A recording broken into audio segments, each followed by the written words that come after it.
إن الله وملائكته يصلون على النبي يا أيها الذين آمنوا صلوا عليه وسلموا تسليما.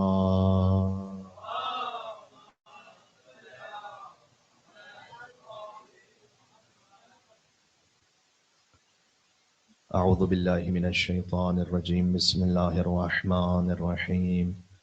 وبه نستعين وهو خير ناصر ومعين. وصلى الله على رسوله الكريم حبيب إله العالمين سيدنا ونبينا وشفيع ذنوبنا وطبيب نفوسنا ومولانا بالقاسم محمد. اللهم صل على محمد وعلى آله الطيبين الطاهرين المعصومين المظلومين سيما بقية الله في الأرضين الذين أذهب الله عنهم الرجس وطهرهم تطهيرا. اللهم صل. رحمة الله على محبيهم واللعنة الدائمة على أعدائهم أجمعين. بسم الله الرحمن الرحيم. اللهم كن لوليك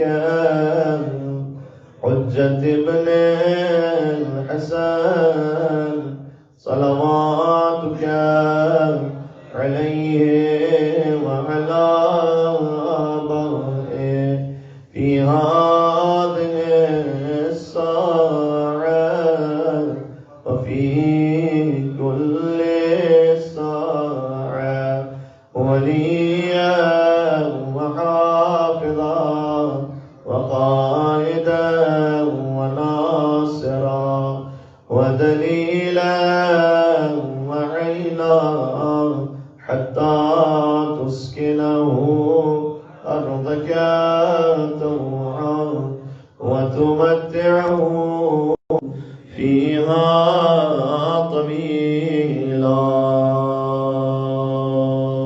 اللهم صل على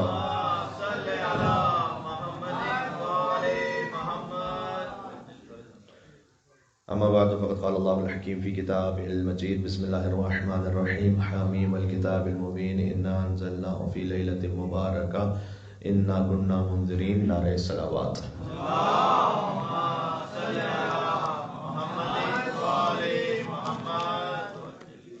اللہ تعالیٰ کا شکر ہے اس کی اس نعمت پر کہ اس نے شب قدر درک کرنے کی توفیق عطا فرمائی.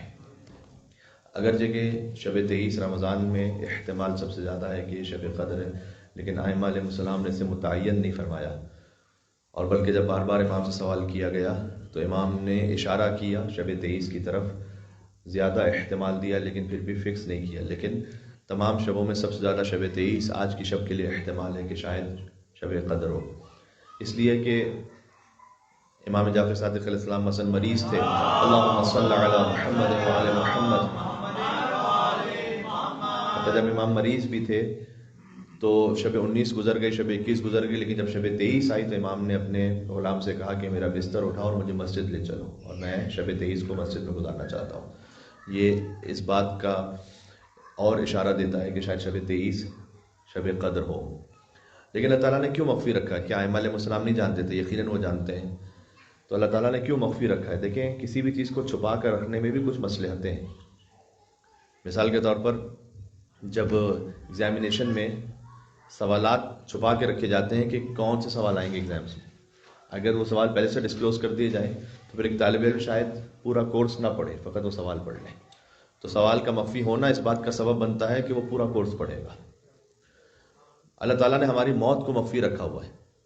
اگر سب کو پتا ہو کہ اس کی موت کب آنے والی ہے تو بہت ممکن ہے کہ فرض کی اگر ہم 55 سال میں ہمیں یقین ہے کہ میں 55 سے پہلے مجھے موت نہیں آنے والی، تو میں زندگی کے 50 سال 51 سال 52 سال 53 سال بے پرواہی میں گزار دوں. سوچوں گا کہ جو آخری 6 مہینے بچیں گے اس میں اپنا آپ ٹھیک کر لوں گا. تو اللہ تعالیٰ نے موت کو چھپا کر رکھا ہوا ہے کہ نہیں معلوم کہ کسی وقت کسی لمحے کسی مقام پر آ سکتی ہے، لہٰذا ہر وقت آمادہ رہو. اور اگر فرض کیجیے اللہ تعالیٰ موت کو مخفی نہ رکھے نا تو نظام زندگی درہم برہم ہو جائے. یعنی فرض کیجیے اگر کسی کو پتہ ہے کہ اس کی موت 1 سال بعد آ جانے والی ہے تو وہ کیوں کوئی نئی جاب کرے گا، نیا بزنس اسٹیبلش کرے گا؟ کیوں اپنی زندگی میں اس کی جو زندگی کی جو رمق ہے ختم ہو جائے گی کہ 1 سال بعد تو مجھے مر جانا ہے، 6 مہینے بعد تو مجھے مر جانا ہے. تو اللہ تعالیٰ نے یہ نہیں رکھا، نہیں وہ نظام زندگی چلتا رہے اس کا. اور اسی طریقے سے ازدواج کا معاملہ ہوتا ہے، اسی طریقے سے آگے بچوں کا معاملہ ہوتا ہے. فرض کیجیے اگر کسی کو پتا ہے کہ اس کی موت 2 سال بعد آ جانے والی ہے تو صاحب اولاد نہ ہونا چاہے شاید کہ میرے بچوں کا کیا ہوگا، لیکن اللہ تعالیٰ نے اسے نارمل روٹین میں رکھا ہے، موت کو مخفی رکھا ہے تاکہ نظام زندگی چلتا رہے. اس طریقے سے اللہ سبحانہ وتعالیٰ نے، امام نے فرمایا کہ ان اللہ اخفا ثلاثۃ فی ثلاثۃ، اللہ تعالیٰ نے 3 چیزوں کو 3 چیزوں میں چھپا کے رکھا ہوا ہے. اور کیجیے گا اس میں شب قدر کا بھی ذکر ہے، اس لیے میں نے اس حدیث کو آپ کے سامنے سنایا. یہاں سے وہاں تک ایک اور مل کے صلوات بھیجے محمد علیہ محمد، اللہم صلی علی محمد وعلی محمد.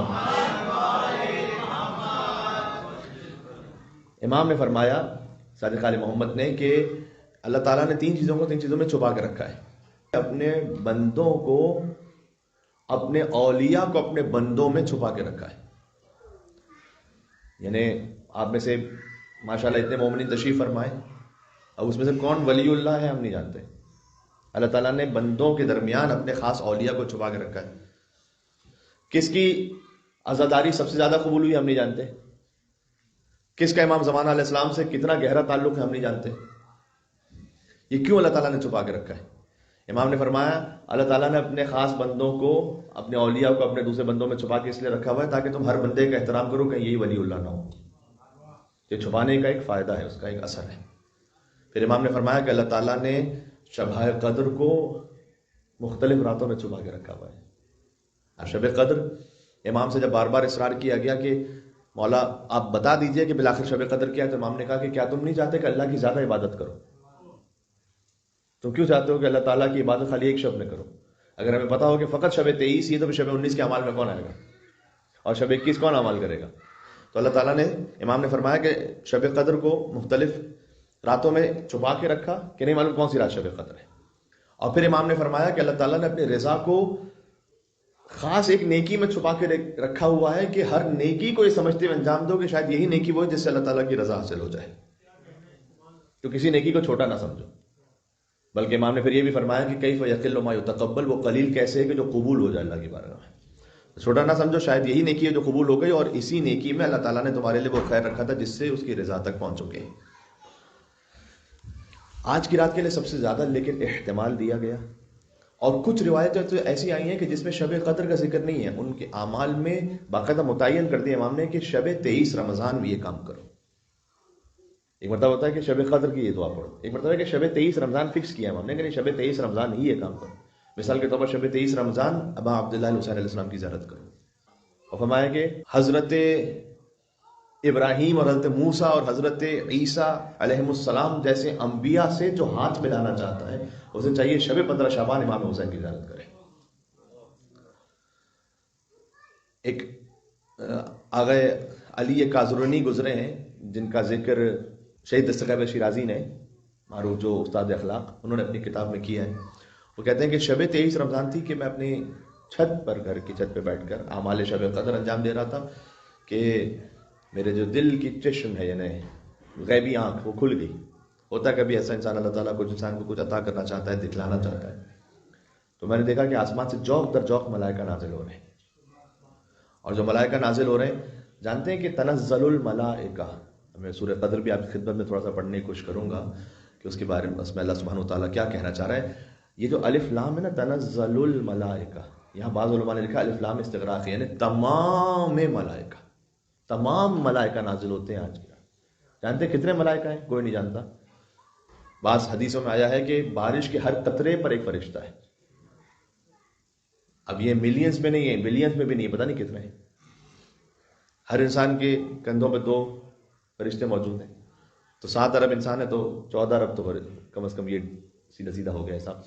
بہرحال اللہ جانتا ہے کتنے ہیں. یہ سب نازل ہوتے ہیں. بعض حدیثوں میں آیا ہے کہ اس کو قدر اس لیے کہتے ہیں، قدر کا مطلب ہے تنگی.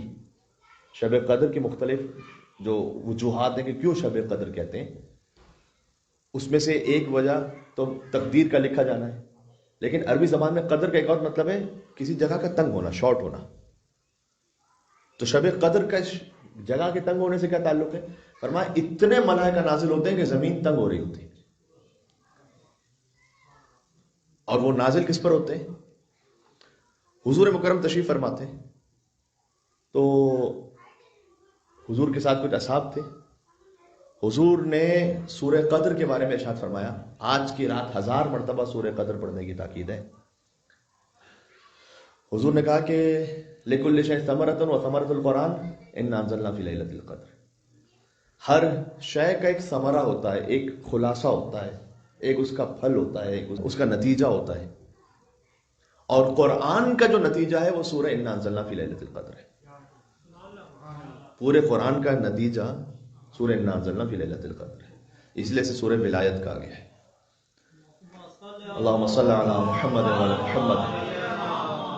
پھر حضور نے فرمایا کہ لِكُلِّ شَيْءٍ كَنْزٌ، ہر شے کا ایک خزانہ ہوتا ہے. اب قرآن خود ہی خزانہ ہے. وَكَنْزُ الْقُرْآنِ سورۃ إِنَّا أَنزَلْنَا فِي لَيْلَةِ الْقَدْرِ. اور جو قرآن کا بھی خزانہ ہے وہ سورہ اِنَّا أَنزَلْنَا فِي لَيْلَةِ الْقَدْرِ ہے. پھر فرمایا کہ ہر شے کے لیے ایک بچانے والی کوئی شے ہوتی ہے، اور اگر تم اپنے آپ کو کسی آفت مصیبت سے بچانا چاہتے ہو تو جو قرآن میں جو شے ہے وہ ہے سورہ اِنَّا أَنزَلْنَا فِي لَيْلَةِ الْقَدْرِ. اس کے ذریعے سے اپنے آپ کو آفتوں سے بچاؤ. تو یہ حضور نے مستقل ایک کے بعد ایک چیز ارشاد فرمائی کا. فرمایا ہر مشکل کے ساتھ ایک آسانی قرآن میں بھی ہے، اِنَّ مَعَ الْعُسْرِ يُسْرًا. تو قرآن میں وہ کہ جو مشکلوں میں ہیں ان کے لیے آسانی پیدا کرنے والی شے سورہ اِنَّا أَنزَلْنَا فِي لَيْلَةِ الْقَدْرِ. تو جب حضور نے سورہ اِنَّا أَنزَلْنَا فِي لَيْلَةِ الْقَدْرِ کی اتنی زیادہ تاکید فرمائی تو پھر فرمایا تنزل الملائکۃ والروح. اس شب قدر میں ملائکہ اور روح الامین نازل ہوتے ہیں. اچھا، ملائکہ اور روح الامین، اب روح کیا ہے؟ وہ ملائکہ میں شامل ہے کہ ملائکہ سے افضل کوئی مخلوق ہے؟ اس کے بارے میں بھی مختلف متعدد آراء ہیں. میں اس ڈیٹیل میں نہیں جانا چاہتا. بعد نے کہا روح الامین سے مراد یہی سید الملائکہ حضرت جبرائیل ہے. تو پھر اگر یہی ملائکہ ہی میں سے تو الگ سے ذکر کیوں ہے؟ پہلے کہہ دیا تنزل الملائکہ کہ جب ملائکہ نازل ہو رہے ہیں، والروح اگر روح ملائکہ ہی میں سے ہیں حضرت جبرائیل علیہ السلام، تو پھر الگ سے ذکر کرنے کی کیا ضرورت ہے؟ بہت سادہ سی مثال دیتا ہوں. اللہ تعالیٰ نے قرآن میں کہا ان صلاتی و نسکی و محیایا و مماتی للہ رب العالمین. یقیناً میری نماز اور میری عبادت اور میری زندگی اور میری موت سب اللہ کے لیے. تو نماز عبادت میں شامل ہے یا نہیں؟ شامل ہے. تو اس کو الگ سے ذکر کیوں کیا؟ ان صلاتی و نسکی. نسکی یعنی ساری عبادتیں، اسی نسکی سے مناسک حج ہے. اس لیے کہ نماز کی اہمیت اتنی زیادہ ہے کہ ساری عبادتوں سے الگ کر کے نماز کا ذکر کیا گیا. ہم عام دنیا میں بول چال میں بھی اس محاورے کو استعمال کرتے ہیں. آپ اگر کسی کو مہمان بلائیں گھر پر،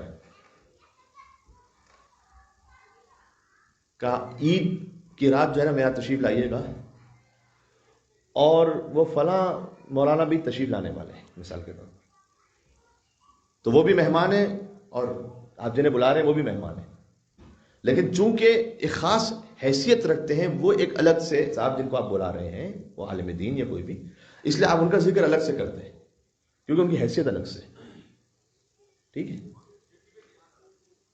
اور پھر جب آپ کسی کو دعوت پہ بلاتے ہیں کہتے ہیں کہ بھائی وہ آئیے گا، وہ باربیکیو رکھا ہوا ہے، تو باربیکیو باقی کھانا نہیں رکھا ہوا کہ باقی کھانا رکھا ہے، اس کو الگ سے کیوں ذکر کر رہے ہیں؟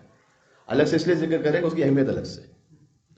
تنزل الملائکۃ والروح، روح کو اس لیے ذکر کر رہے ہیں کہ اس کی حیثیت الگ سے سید الملائکہ ہے. تنزل الملائکۃ والروح فیہا بإذن ربہم من کل امر سلام ہی حتی مطلع الفجر. جب حضور نے، میں روایت آپ کو سنا رہا تھا کہ حضور نے پہلے سورہ انا انزلنا کے فضائل پڑھے. ہر شے کا ایک خزانہ ہے، قرآن کا خزانہ سورہ انا انزلنا ہے. ہر شے کا ایک ثمرہ ہے، ایک نتیجہ ہے. قرآن کا جو نتیجہ ہے وہ سورہ انا انزلنا فی لیلۃ القدر ہے. ہر شے میں اللہ تعالیٰ نے کچھ رکھا ایسا کہ مشکل کے ساتھ ایک آسانی رکھی ہے، اور قرآن میں جو آسانی پیدا کرنے والی شے ہے کہ جس سے تم اپنی زندگی میں آسانی پیدا کرو، وہ سورہ انا انزلنا فی لیلۃ القدر ہے. حضور یہ پڑھتے گئے، پھر فرمایا کہ یہ جانتے ہو، اپنے اصحاب سے پوچھا کہ ملائکہ کس پہ نازل ہوتے ہیں شب قدر میں؟ تو ارے اصحاب جانتے ہیں، تو انہوں نے کہا عندک، آپ کے اوپر، آپ کے اوپر ملائکہ نازل ہوتے ہیں. تو حضور نے فرمایا کہ من المنزل من بعدی، میرے بعد کس پہ نازل ہوں گے یہ جانتے ہو؟ اس لیے سورہ کی اہمیت ہے. تو میرے بعد کس پہ نازل ہوں گے؟ تو انہوں نے کہا کہ یا رسول اللہ ہم یہ نہیں جانتے. تو حضور نے اشارہ کیا علی بن ابی طالب علیہ السلام کی طرف کہ میرے بعد ان پر نازل ہوں گے. اللہم صلی علی محمد و علی محمد. آج ملائکہ کس پہ نازل ہو رہے ہیں؟ حضرت حجت امام زمانہ عجل اللہ تعالی فرجہ الشریف. اللہم صلی علی محمد و علی محمد. لہٰذا دعائے حجت پڑھنے کی اتنی تاکید ہے کہ جس امام پر ملائکہ نازل ہو رہے ہیں آپ کی تقدیر کو لے کر، جب آپ ان امام کی سلامتی کے لیے دعا پڑھیں گے تو کتنی بہترین تقدیر آپ کے نامہ اعمال میں لکھی جائے گی۔ ایک مل کے اور صلوات دیتے، نام امام زمانہ حجت خدا عجل اللہ تعالیٰ فرجہ الشریف، اللہم صلی علی محمد و آل محمد۔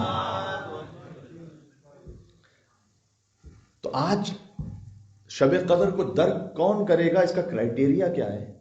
ایک سادہ لفظ میں جملے میں آپ کے سامنے عرض کروں تو یہ ہے کہ جو اپنے آپ کو کم از کم ایک قدم امام زمانہ علیہ السلام سے قریب کر پایا، اس نے شب قدر کو درک کر لیا۔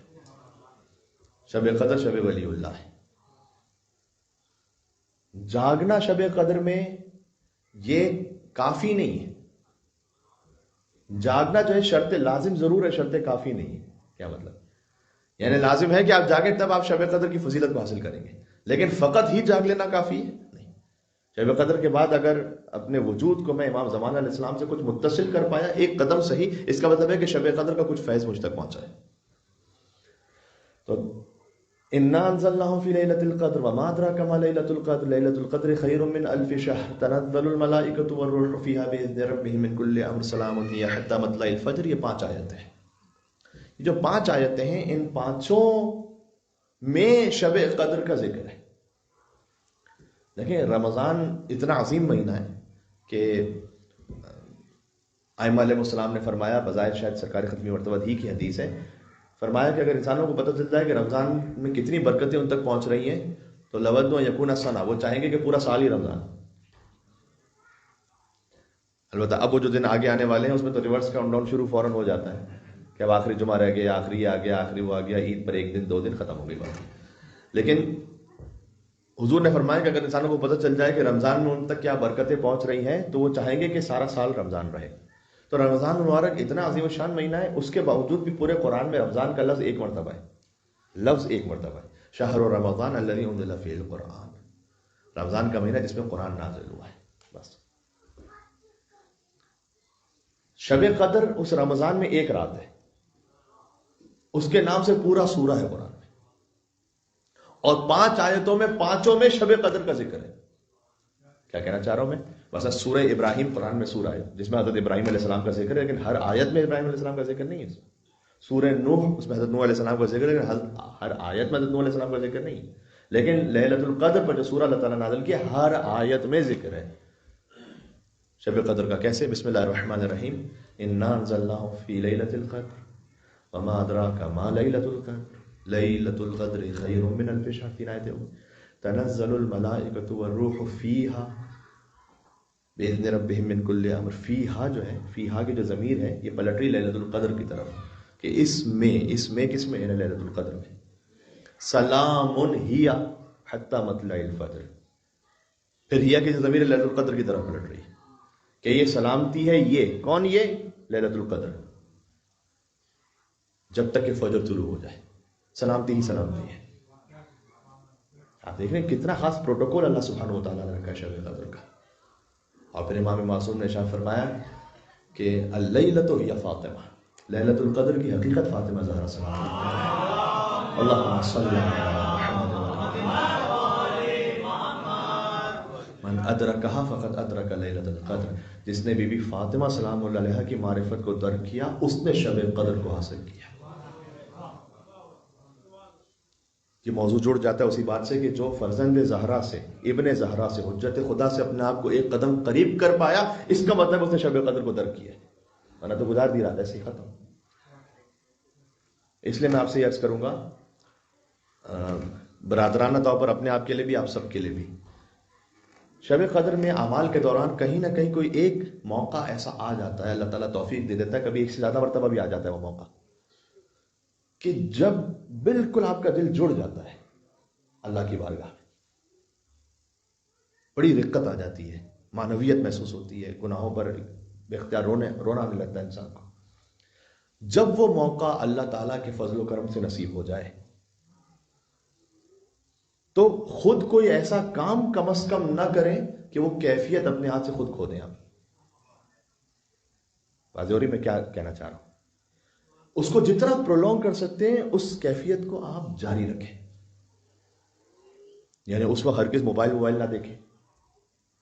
پتہ چلا آپ اس کیفیت میں ہیں، آپ کو 5 منٹ بعد خیال آیا کسی واٹس ایپ کا جواب دینا تھا، ابھی دینا ہے جواب، کیا بعد میں دے دیجیے گا. کوئی اور بات، پانی پینا، کوئی ابھی بات، ساری باتیں اس بات کے لیے. خود سے اس کیفیت کو سبسائڈ نہ کیجیے. وہ آہستہ آہستہ، ہم امام معصوم تو کوئی نہیں ہم میں سے، تو کیفیت ہمیشہ کے لیے تو ہم پہ طاری نہیں رہے گی. البتہ کیفیت طاری ہو بھی سکتی ہے ہمیشہ کے لیے بعض لوگوں پر. ابھی جو میں آپ کو سنا رہا تھا آغا علی کارزنی، وہ جو اپنے گھر کے چھت پہ بیٹھ کے وہ بات آتی رہ گئی کہ وہ ملائکہ کو اترتے ہوئے دیکھ رہے تھے. حضور نے ایک مرتبہ ایک جگہ سے گزر رہے تھے، قبرستان سے، تو فرمایا کہ یہاں پر اس قبر پر شدید عذاب آ رہا ہے. آگے گزرے، فرمایا کہ اس قبر پر اللہ کی رحمت نازل ہوگی. تو صحابہ نے پوچھا کہ ہم کیوں یہ نہیں دیکھ پا رہے جو آپ دیکھ رہے ہیں؟ تو حضور نے فرمایا کہ اگر تم اپنا کثرت کلام کم کر دو اور دل سے کینہ نکال دو تو تم وہ دیکھو گے جو میں دیکھ رہا ہوں. یا دیکھیں اللہ تعالیٰ، ابھی حضور نے یا نماز کی بات، روزے اور عبادت کی بات نہیں کی، بولتے بہت زیادہ، بلا وجہ بولتے رہتے تم لوگ. حضور نے کہا کہ اگر استکثار کلام ختم کرتے ہو، یعنی بہت زیادہ بولتے ہو بلا وجہ، چاہے وہ حلال ہے حرام ہے بھی، تم اس کی بات ہی نہیں ہو رہی. تو حضور نے کہا اس کو کم کرو. حرام تو بولنا ہی نہیں، لیکن مباح میں بھی سوچیں کہ اس بولنے کے لیے کوئی اس کا اچھا اثر ہے کیا. اچھا اثر نہیں تو کیوں بولو، اور برا اثر ہو سکتا ہے تو بالکل ہی نہ بولو.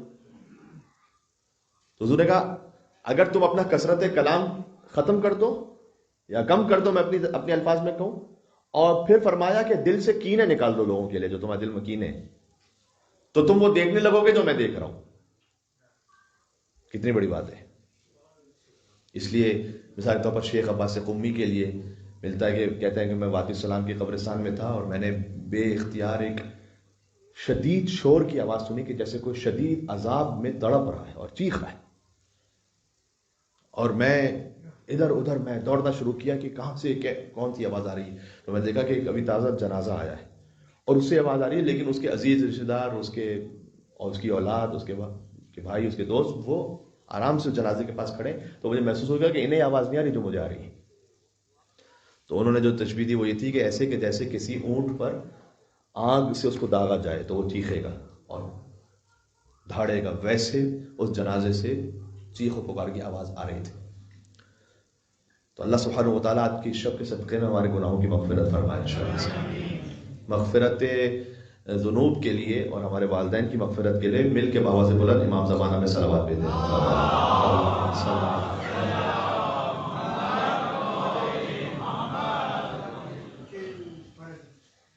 شب قدر میں اللہ تعالیٰ نے 5 آیتوں میں شب قدر کا ذکر کیا. اور شب قدر وہ ہے کہ سارا سال کی تقدیر لکھی جاتی ہے نا، تو اگر تھک بھی جائیں تو استراحت کر لیں کچھ دیر، لیکن سوئیں نہ، جاگ کے گزاریں. فرمایا امام نے کہ اگر کوئی آج کی رات جاگ کر گزارے تو اسے آسمان کے ستاروں کے برابر اللہ تعالیٰ اجر عطا فرماتا ہے. فرمایا کہ آج کی رات جاگ کے گزارو تو اللہ تعالیٰ اس کے دل کو زندہ رکھے گا جب بہت سے دل مردہ ہو چکے ہوں گے. تو اس لیے آج کی رات جاگ کر گزارنے کی تاکید ہے. اور اگر آپ جو آن لائن سن رہے ہیں تفصیل سے اعمال نہ کر پائیں تو یہ 3 اعمال میں آپ کی خدمت میں بتلا رہا ہوں، یہ سب سے زیادہ اہم ہے. ایک ہے نماز شب قدر، 2 رکعت نماز، ہر رکعت میں الحمد کے بعد 7 مرتبہ سورہ قل هو اللہ احد کو پڑھنا، اور نماز کے بعد 70 مرتبہ استغفر اللہ واتوب الیہ. یہ شخص اپنے مقام سے نہیں اٹھے گا مگر اللہ اس کے اور اس کے ماں باپ کے گناہوں کو معاف کر دے گا. تو یہ نماز آپ ضرور پڑھ لیجئے انشاءاللہ. دوسرا عمل آج کی رات میں جو اہم ہے وہ عمل قرآن ہے. اور تیسرا جو اہم عمل ہے، بلکہ شاید ان میں سب سے زیادہ اہم عمل ہے، وہ امام حسین علیہ السلام کی زیارت ہے. تو بار بار وہ واقعہ رک رہا ہے. تو آغا علی یہ کہتے ہیں کہ میں اپنی چھت پہ بیٹھ کر جب ملائکہ کو دیکھ رہا تھا، شب 23 رمضان تھی، تو میں نے یہ دیکھا کہ ملائکہ نازل ہوئے اور پھر نور کی کچھ سواریاں اترنے لگی، آسمان سے نور کی کچھ سواریاں اترنے لگی.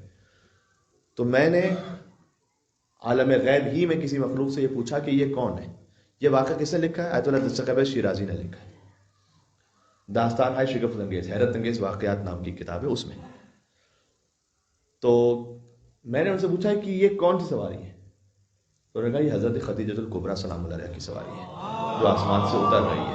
اللہم صلی علی محمد وعلی محمد. پھر اور کچھ نورانی سواریاں تھیں تو میں نے پوچھا یہ کون سی سواری ہے؟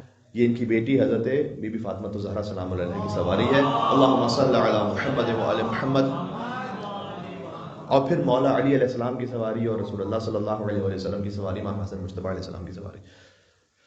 کہتے ہیں کہ یہ بہت زیادہ نورانی سواریوں کو جب میں نے دیکھا تو میں نے پوچھا کہ یہ سواریاں اس وقت کیوں اتری ہیں زمین پر؟ اس لیے کہ قرآن میں ہے کہ تنزل الملائکۃ والروح، ملائکہ اور روح الامین شب قدر میں نازل ہوتے ہیں، تو آج یہ سواریاں کیوں اتری ہیں؟ تو ان ملائکہ میں سے ایک ملک نے یہ کہا کہ یہ اس وقت جا رہے ہیں کربلا امام حسین کی زیارت پر. تو اس وقت کہتے ہیں کہ میرا دل جو ہے بڑا مغموم ہوا کہ میں محروم رہ گیا اور میں کربلا نہیں پہنچ پایا.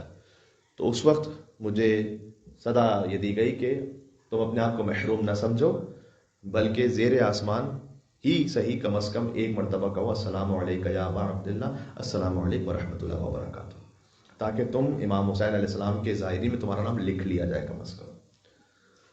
اور پھر وہ حدیث امام نے ارشاد بھی فرمائی ہے کہ جو چاہتا ہے کہ 1,24,000 انبیاء اس سے ہاتھ ملائیں، اسے چاہیے کہ شب 23 رمضان امام حسین کی زیارت کرے. شب قدر کا ذکر ایک سورہ قدر میں ہے اور شب قدر کا ذکر سورہ دخان میں بھی ہے، جسے آج پڑھنے کی تاکید ہے. 3 سورہ انشاءاللہ ہم پڑھیں گے، سورہ عنکبوت، سورہ روم، سورہ دخان.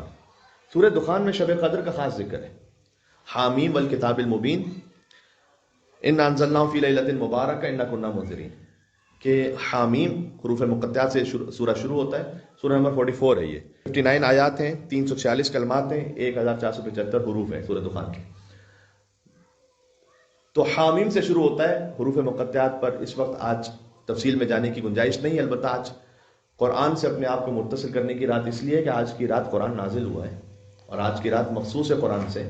رمضان کا تعارف بھی قرآن سے ہے. رمضان کے لیے اللہ تعالیٰ نے رمضان کی ڈیفینیشن یہ نہیں بیان کی کہ شہر رمضان الذی کتب فیہ الصیام. قرآن کی آیت یہ نہیں ہے. وہ جو کتب فیہ الصیام کی آیت ہے وہ الگ سے، یا ایھا الذین آمنوا کتب علیکم الصیام کما کتب علی الذین من قبلکم لعلکم تتقون. اس میں رمضان کا باقاعدہ ذکر نہیں ہے. جو رمضان کی ڈیفینیشن ہے قرآن میں وہ یہ ہے کہ شہر رمضان الذی انزل فیہ القرآن. رمضان وہ ہے جس میں اللہ نے قرآن نازل کیا، اور قرآن نازل ہوا ہے شب قدر میں. اللہ سبحانہ و تعالیٰ جو قرآن نازل کرنے والا ہے وہ خود مبارک ہے. تبارک الذی بیدہ الملک وہو علی کل شیء قدیر. جس رات میں قرآن نازل کیا انا انزلناہ فی لیلۃ مبارکہ، وہ رات بھی مبارک ہے. جس محمد پر نازل کیا صلی اللہ علیہ وآلہ وسلم وہ بھی مبارک ہے. جس سرزمین پر نازل ہوا ہے ان اول بیت وضع للناس للذی ببکۃ مبارک وہدی للعالمین، وہ سرزمین بھی مبارک ہے. اور حضور کی نسل جس بیٹی سے آگے بڑھی ہے وہ بیٹی سیدہ کونین، اللہ کے ہاں ان کا ایک نام مبارکہ ہے. یہ مبارک کا مطلب کیا ہے؟ یعنی جس میں اللہ نے بظاہر ایک چھوٹی شے بھی ہو لیکن اللہ نے جس میں برکت بہت دی ہوئی، نہ ختم ہونے والی، جس کا فیض نہ ختم ہونے والا ہے. جب آپ کسی کو خوشی پہ کہتے ہیں نا مبارک ہو، اس کا مطلب یہ ہوتا ہے کہ خوشی ختم نہ ہو، آپ کی جاری رہے. قرآن کا جو فیض ہے نا کبھی ختم ہونے والا نہیں. شب قدر کا فیض کبھی ختم ہونے والا نہیں ہے. سیدہ کونین سلام اللہ علیہ کی اولاد کبھی ختم ہونے والی نہیں ہے، اس لیے وہ بیوی مبارکہ ہے. بات واضح ہو گئی؟ تو اللہ تعالیٰ کہہ رہا ہے کہ ہم نے اس قرآن کو مبارک رات میں نازل کیا ہے. اس کا فیض اگر تم آج حاصل کر لو گے تو ہمیشہ تمہاری زندگی میں باقی رہے گا. یہ ایک لائف ٹائم اپرچونٹی ہے. پھر آگے فرمایا فیہا یفرق کل امر حکیم، آج کی رات میں ہر امر حکیمانہ، ہر اہم کام ہم اس کا فیصلہ کرتے ہیں. آج کی رات ہوگا. بعض روایتوں میں یہ بھی آیا ہے کہ شب 19 کو اللہ کا ارادہ ہوتا ہے اور شب 21 کو وہ لکھ دیا جاتا ہے اور شب 23 کو اس پر امضا ہو جاتا ہے، یعنی مرحلے میں یہ. تو اس طرح سے بھی بعض روایت میں تعبیر آئی ہے. تو آج تک امکان ہے کہ کوئی اپنے بدلوانا چاہے اپنی تقدیر کو تو اچھی تقدیر وہ لکھوا سکتا ہے. پھر آگے فرمایا کہ امر من عندنا، اور یہ خاص امر ہے اللہ سبحانہ و تعالیٰ کی جانب سے، یعنی اللہ سبحانہ و تعالیٰ کا ایک خاص ارادہ ہے آج کی رات میں کہ وہ اپنے بندوں کے لیے خاص تقدیر لکھے گا اور عطا فرمائے گا. اور 6 آیت میں فرمایا رحمت من ربک انہ هو السمیع العلیم. اس پر میری گفتگو تمام ہو رہی ہے کہ جو ہم نے قرآن نازل بھی کیا شب قدر میں، یہ رحمت ہے تمہارے رب کی طرف سے کہ وہ یقیناً سننے والا اور جاننے والا ہے. اللہ کی رحمت کا ذکر کیا اللہ تعالیٰ نے نزول قرآن پر. توجہ رکھیے گا، میں ایک بات پیش کرنا چاہتا ہوں. فرض نمازوں کی اگر رکعتیں آپ شمار کریں تو 17 ہیں، کم از کم 17 رکعتیں ہر مسلمان کو ڈیلی پڑھنی ہیں. ان 17 میں سے 10 رکعتوں میں سورہ الحمد کا ذکر ضروری ہے. باقی رکعتوں میں آپ کے پاس گنجائش ہے کہ آپ تسبیحات اربع پڑھ لیں، لیکن ان 10 رکعتوں میں آپ پر فرض ہے کہ سورہ الحمد پڑھیں.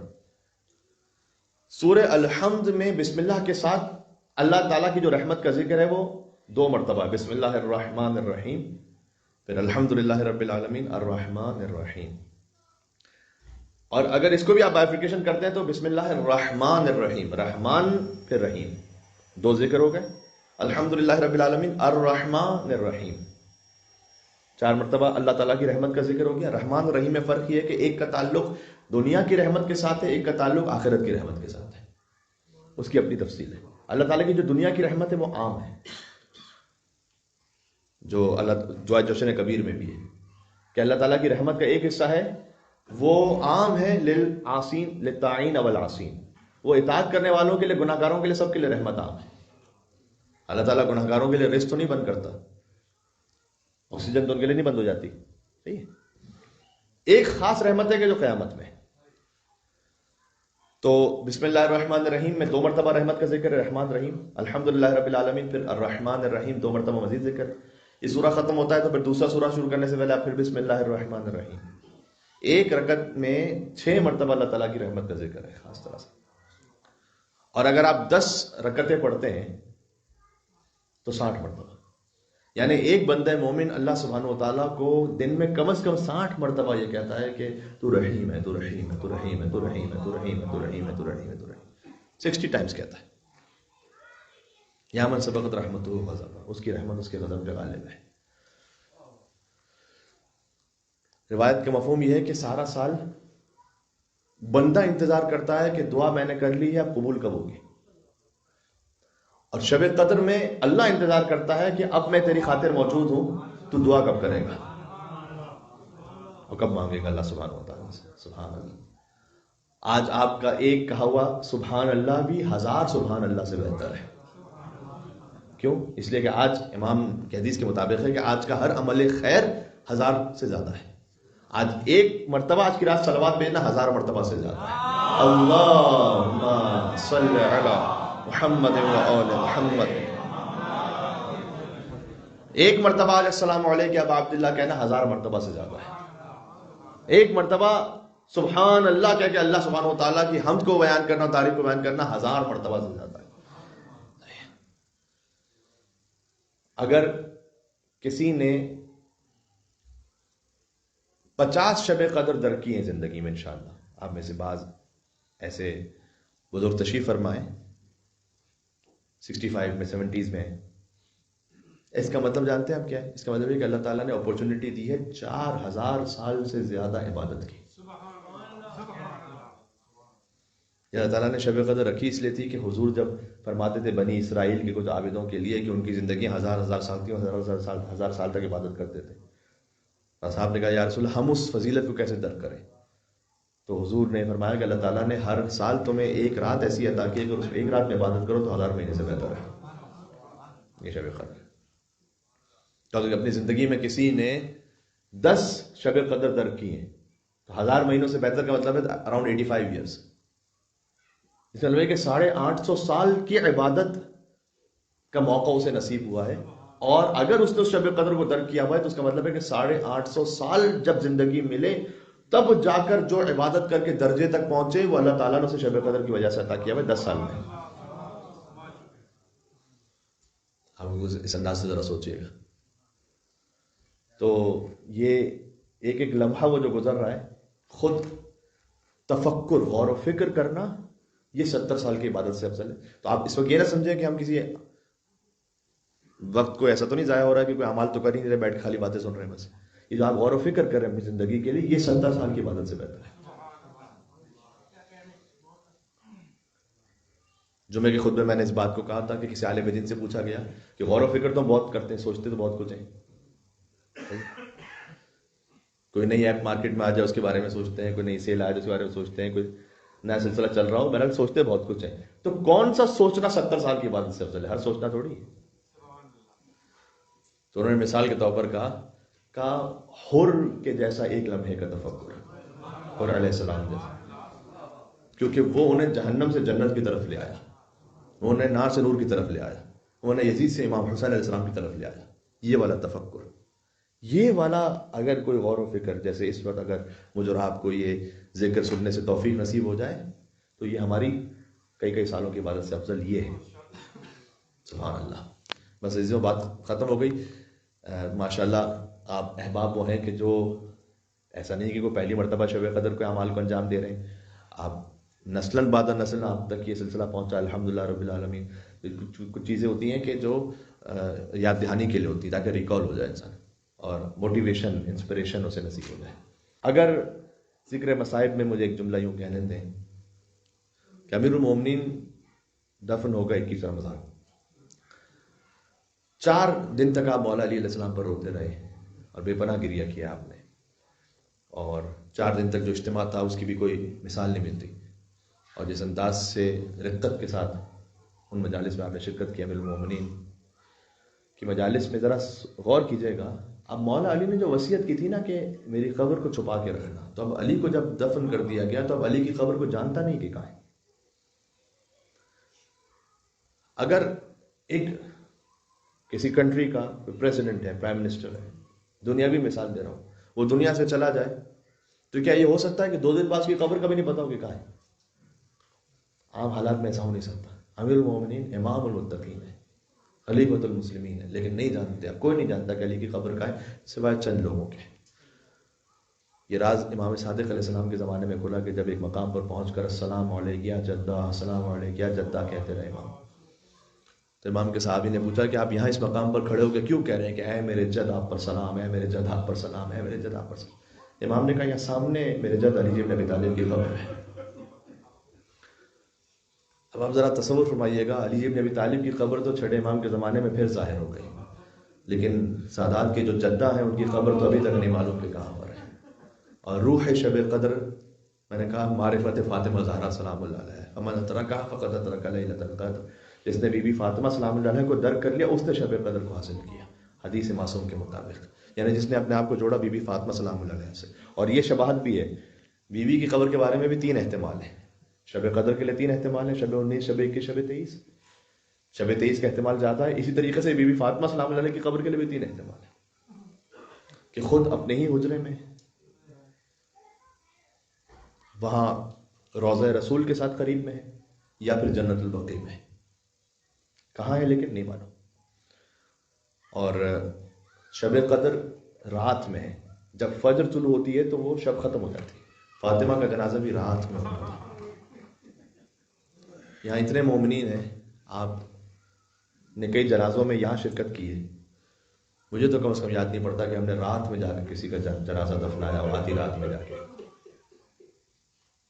اور آدھی رات میں بھی ایسے دفنایا ہو کہ چھپ چھپا کے کسی کو خبر نہ ہونے پائے، کبھی بھی ایسا نہیں ہوا. رسول اللہ کی بیٹی کا جنازہ مدینہ میں، اور رات کی تاریکی میں جنازہ اٹھا. بیوی نے فرمایا ابنہ تو کی فاطمہ تو کذبت تذرا، پہلے فرمایا واہ ابتا واہ رسول اللہ. ایک دختر ہو اور پر مصائب آئے تو سب سے پہلے تو اپنے بابا کو پکاریں گی نا، اے میرے بابا، اے رسول اللہ. ابنہ تو کی فاطمہ، اے بابا آپ کی بیٹی فاطمہ تو کذب. اس کا ترجمہ میں کیسے کہوں، مجھے تو خود حیا آتی ہے، لیکن یہ کہ بیوی کے الفاظ ہے تو میں ترجمہ کر رہا ہوں. ابنتو کی فاطمہ تو کذب کا مطلب ہے کہ اے بابا آپ کی بیٹی کو جھوٹا کہا گیا، جھٹلایا گیا. وَتُضْرَبْ، اور آپ کی بیٹی کو مارا گیا. وَيُقْتَلْ جَنِينٌ فِي بَطْنِهَا، اور جو جنین یعنی وہ محسن کے جو شکم میں تھا سیدہ کے، وہ قتل کر دیا گیا. جب بی بی نے فریاد بلند کی، آپ کی صدائیں بلند ہو رہی ہیں، تو بی بی نے جب فریاد بلند کی تو اس شقی نے بجائے اس کے کہ وہ کچھ پیچھے ہو جاتا یا کچھ ندامت کا احساس ہوتا، وہ کہتا ہے کہ دعی انکی یا فاطمہ حمقات النساء. یہ تاریخ میں جملہ ہے، اے فاطمہ یہ احمقوں والی باتیں تو بند کرو پہلے. دعی انکی فاطمہ حمقات النساء، یہ جو احمقوں والی باتیں کر رہی ہو اس کو بند کر دو. ہائے ہائے ہائے، کیا یہ زخم تھا جو سیدہ کے دل پر لگا. اور تمہارے ہی گھر میں نبوت ہو، تمہارے ہی گھر میں خلافت چلی جائے، یہ میں نہیں ہونے دوں گا. اور لکڑیاں جمع ہونا شروع ہوئی سیدہ کے دروازے پر. اور جب لکڑیاں جمع ہو گئیں تو بیوی نے فرمایا کہ کیا تم اس گھر کو جلا دو گے کہ جس میں حسن اور حسین بھی ہیں؟ تو اس نے کہا وہ چاہے حسن اور حسین ہو تب بھی میں اسے جلا دوں گا. اور جب وہ دروازہ جلنا شروع ہوا تو ایک میخ تھی دروازے پر. هل اتاک خبر المسمار سلسلتها خزینۃ اسراری. ایک بہت بزرگ آیت اللہ ہے، ان کا یہ شعر ہے کہ تم مجھ سے پوچھتی ہو کہ میخ ادھر کہاں لگی. ہائے ہائے ہائے. میخ ادھر سیدہ کونین کے جسم اتھر میں پیوست ہو گئی. ہائے ہائے ہائے. وہ اور سیدہ کونین سلام اللہ علیہا وہ زمین پر تشریف لے آئی ہیں. عزیزوں، آخری جملہ کہتا ہوں، علی ابن ابی طالب کی تلوار، چونکہ یہ مولا علی کو نہیں مار سکے تھے نا میدان جنگ میں، تو انہوں نے پھر علی کی زوجہ کو مارا اور پھر بازاروں میں علی کی بیٹیوں کو مارا.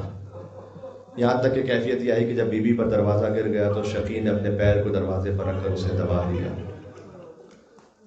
اور علی ابن ابی طالب کو رسیاں باندھ کر لے گئے. جب فوراً لے گئے تو بی بی سیدہ کچھ دیر بعد غش سے افاقہ ہوا. تو بی بی نے حضرت فضہ سے پوچھا کہ این ابو الحسن، ابو الحسن کہاں ہے؟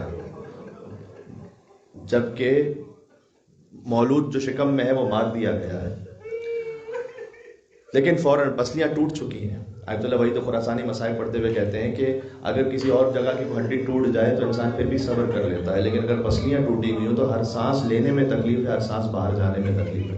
یہ سیدہ کونین کے لیے وہ تکلیف کے وہ ایام تھے. تو فوراً پوچھا کہ ابو الحسن کہاں ہے؟ کہا ابو الحسن کو یہ کھینچ کر لے گئے. مجھے معاف کیجیے گا، تاریخ میں سے لکھا جیسے کسی ذبیحہ کو لے جاتے ہیں نا، ویسے علی ابن ابی طالب کو کھینچ کر لے کے جا رہے تھے. کیا صبر علی ابن ابی طالب ہے. یہودی نے دیکھ کر امام کو کہا اشہد ان لا الہ الا اللہ واشہد ان محمد رسول اللہ. کسی نے پوچھا تو نے اس وقت کیوں کلمہ پڑھا؟ تو اس نے کہا میں نے اس شخص کو خیبر میں بھی دیکھا ہے، تو میں جانتا ہوں کہ یہ کتنا شجاع ہے. اور آج یہ صبر کر رہا ہے، اس کی زوجہ پر دروازہ گرا پھر بھی یہ صبر کر رہا ہے، تو یہ حجت کے علاوہ کوئی نہیں ہو سکتا. اب آخری جملہ میں کہتا ہوں کہ جب بی بی فاطمہ کو پتہ چلا کہ وہ لے گئے ہیں تو حجت کی حفاظت کے لیے بی بی باہر آئی.